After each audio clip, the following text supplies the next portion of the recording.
नमस्कार आप सभी का। मैं विज्ञान कुमार आप सभी का हमारे चैनल में स्वागत करता हूँ। आज हम अध्याय 3 हरिशंकर परसाई जी के द्वारा लिखे गए टॉर्च बेचने वाला कहानी को पढ़ेंगे, उसकी एक्सप्लेनेशन करेंगे। तो चलिए बिना देरी के कहानी में आगे बढ़ते हैं। कहानी में आगे बढ़ने से पहले हम हरिशंकर परसाई जी के बारे में कुछ बातें जान लें। हरिशंकर परसाई जी का जन्म जमानी गांव, ज़िला होशंगाबाद, मध्य प्रदेश में हुआ था।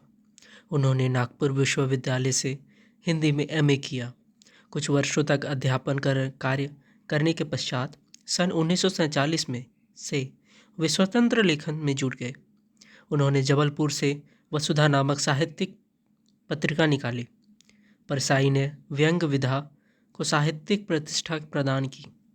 उनके व्यंग्य लेखों की उल्लेखनीय विशेषता यह है कि वे समाज में आई विसंगतियों, विडंबनाओं पर करारी चोट करते हुए चिंतन और कर्म की प्रेरणा देते हैं।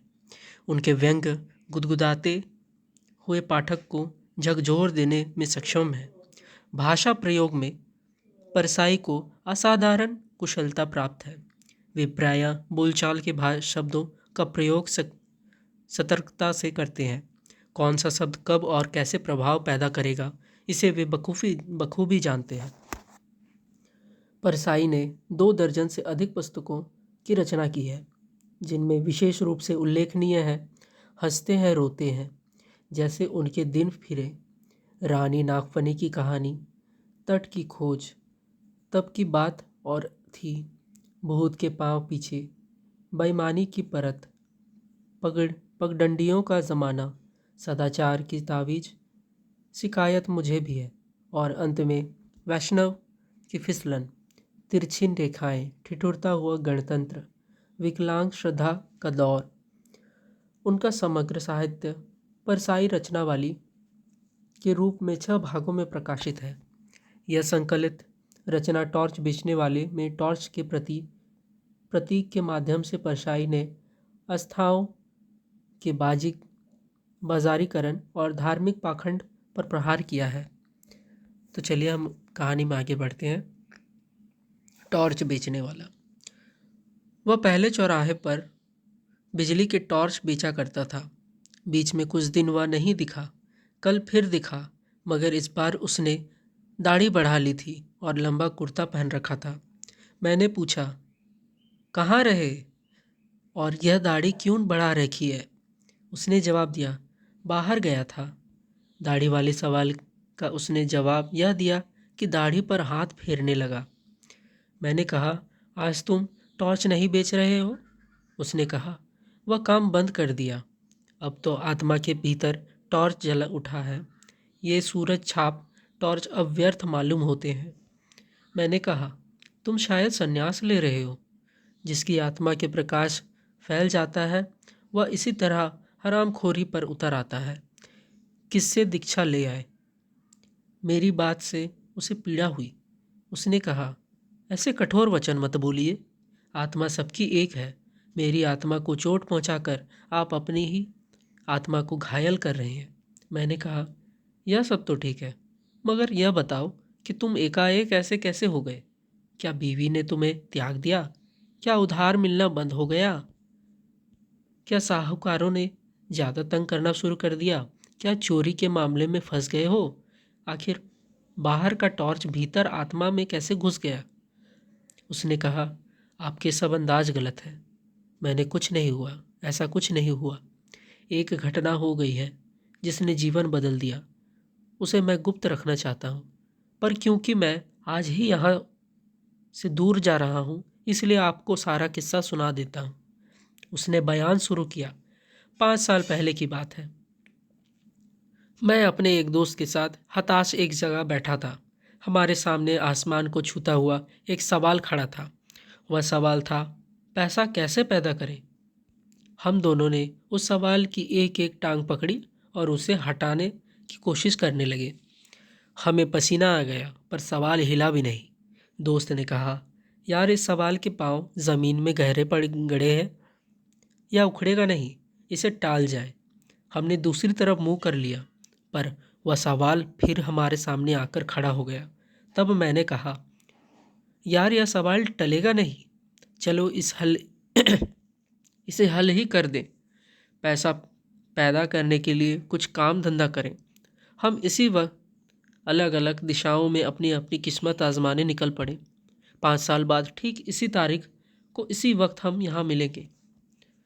दोस्त ने कहा, यार साथ ही क्यों ना चले। मैंने कहा, नहीं, किस्मत आजमाने वालों की जितनी पुरानी कथाएं मैंने पढ़ी है, सब ने वे अलग अलग दिशा में जाते हैं। साथ जाने में किस्मतों के टकरा कर टूटने का डर रहता है।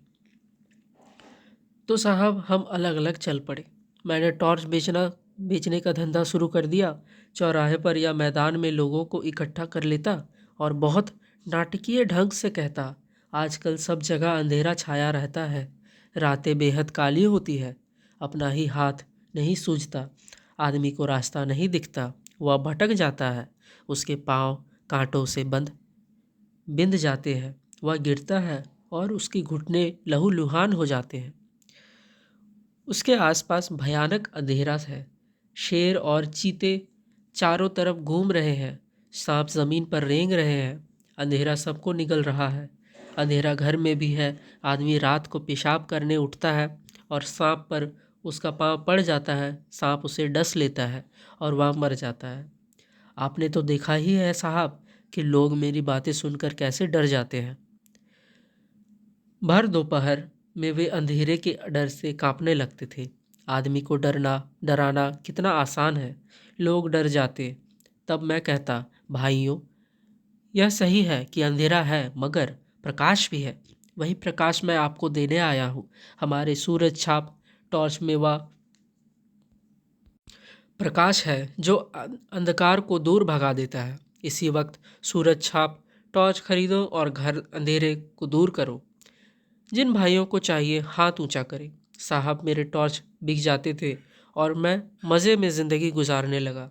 वादे के मुताबिक ठीक 5 साल बाद मैं उस जगह पहुंचा जहां मुझे दोस्त से मिलना था। वहां दिन भर मैंने उसकी राह देखी, वह नहीं आया। क्या हुआ?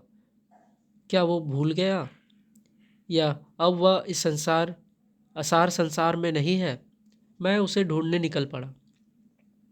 एक शाम जब मैं एक शहर की सड़क पर चला जा रहा था, मैंने देखा कि पास में के मैदान में खूब रोशनी है और एक तरफ मंच सजा है, लाउड स्पीकर लगे हैं। मैदान में हजारों नर नारी श्रद्धा से झुके बैठे हैं। मंच पर सुंदर रेशमी वस्त्रों से सजे एक भव्य पुरुष बैठे हैं। वे खूब पुष्ट हैं। सवारी समारी हुई लंबी दाढ़ी है और पीठ पर लहराते लंबे केश है। मैं भीड़ के एक कोने में जाकर बैठ गया। भव्य पुरुष फिल्मों के संत लग रहे थे।